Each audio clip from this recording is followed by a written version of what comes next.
बार बार इस बात को दोहरा रहा हूँ कि जम्मू कश्मीर में सरकार बनने के बाद, इलेक्शंस के बाद लोगों में एक एहसास हुआ है, बिला लिहाज मजहब व मिल्लत, बिला लिहाज पार्टी वाबस्तगी, कि बीजेपी की तरफ से जो पिछले सालों में वादे किए गए वो वादे वो पूरे नहीं कर पा रहे हैं। ख़ास तौर से स्टेटहुड का जो एक बहुत ही बड़ा इशू है, जो एक स्टम्बलिंग ब्लॉक है हुकूमत साजी में या डेवलपमेंट में या एक नॉर्मल रूटीन वर्किंग जो होती है, ब्यूरोक्रेसी के ऊपर जो एक कंट्रोल होना चाहिए, ड्यूअल कंट्रोल सिस्टम की वजह से जो कन्फ्यूजन्स हैं, तो लोगों में एक एहसास हो रहा है कि ये सारा जो है ये जानबूझ के यहाँ के लोगों को कन्फ्यूजन में रखा गया है, यहाँ के लोगों को ये कहें एक नफ्सियाती दबाव में रखा गया है। और ख़ास तौर से जो डिविसिव पॉलिसीज़ बीजेपी की रही हैं, जिन डिविसिव पॉलिसीज़ पे उन्होंने इलेक्शन लड़ा और यहाँ के इलेक्टोरेट का जो इज़्ज़त होनी चाहिए थी, उनके डिसीजन की जो इज़्ज़त होनी चाहिए थी, उसको भी वो डिसरेस्पेक्ट दे रहे हैं। तो उस वजह से लोगों में एक जागृति आ रही है कि हमें अगर कोई अल्टरनेटिव यहाँ पे है तो वो कांग्रेस पार्टी है। बल्कि हम तो ये कहेंगे कि मौजूदा हालात में लोग ये समझ रहे हैं कि कांग्रेस पार्टी अब लोगों की मजबूरी बन रही है।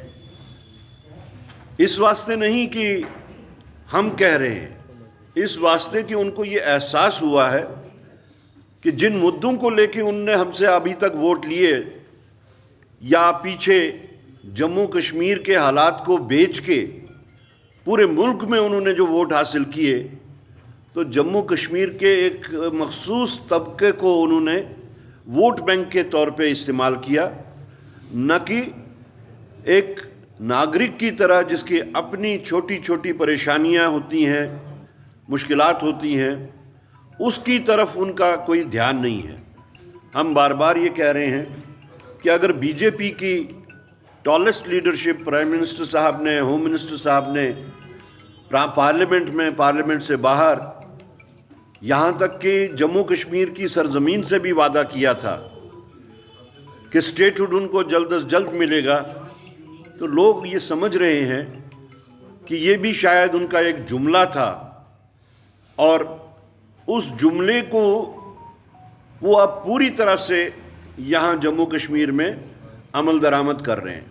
हम उनके लोकल यूनिट से ये सवाल करना चाहते हैं, आया कि वो बीजेपी जो यहाँ का लोकल यूनिट है, क्या वो स्टेटहुड के हक में है या उसके खिलाफ है?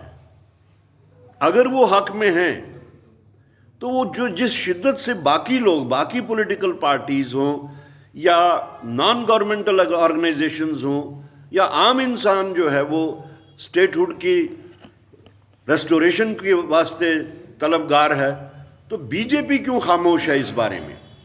और अगर वो हक में नहीं है तो इसका मतलब कि वो अपनी सेंट्रल लीडरशिप की लाइन को जो टो कर रहे हैं, तो वहाँ पे भी यही मिजाज है, यही उनका फैसला है कि स्टेटहुड को हमने अभी और आगे धकेलना है। तारिक जी, जैसे कि भाजपा से काफ़ी कार्यकर्ताओं ने जो है वो कांग्रेस का दाना 13 में है, उस पर क्या कुछ कहना चाहिए? नहीं, वो तो वो जो कहते हैं हम उस पर ऊपर कोई कमेंट नहीं करना चाहते।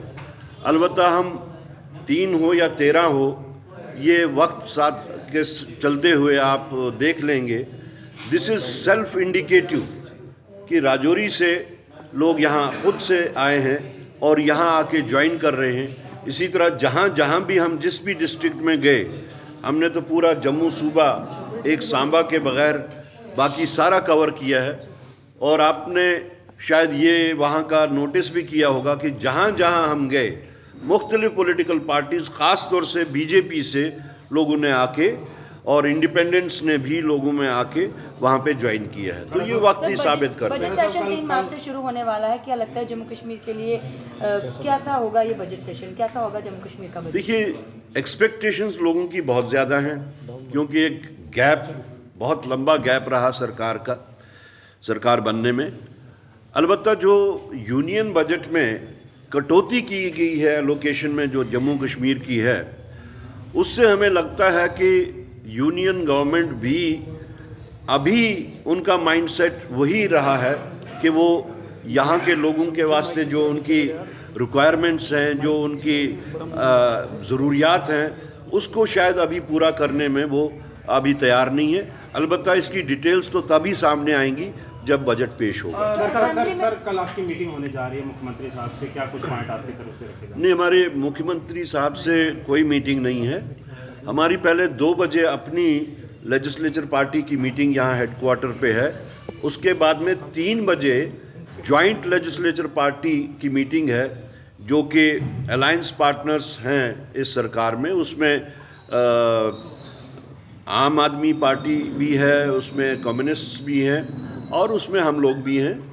तो वही जॉइंट लेजिस्लेचर पार्टी की मीटिंग होने जा रही 3 बजे कल। खरा साहब, आज जो है वो शिवसेना उद्धव बाला साहब ठाकरे की जम्मू कश्मीर विंग ने एक सुझाव जो है, सजेशन जो है वो तमाम इंडिया अलायंस की पार्टियों को भेजा है कि इंडिया अलायंस का जो प्रमुख है, यानी कि जो मेन फेस है, वो उद्धव बाला साहब ठाकरे को बनाया जाए।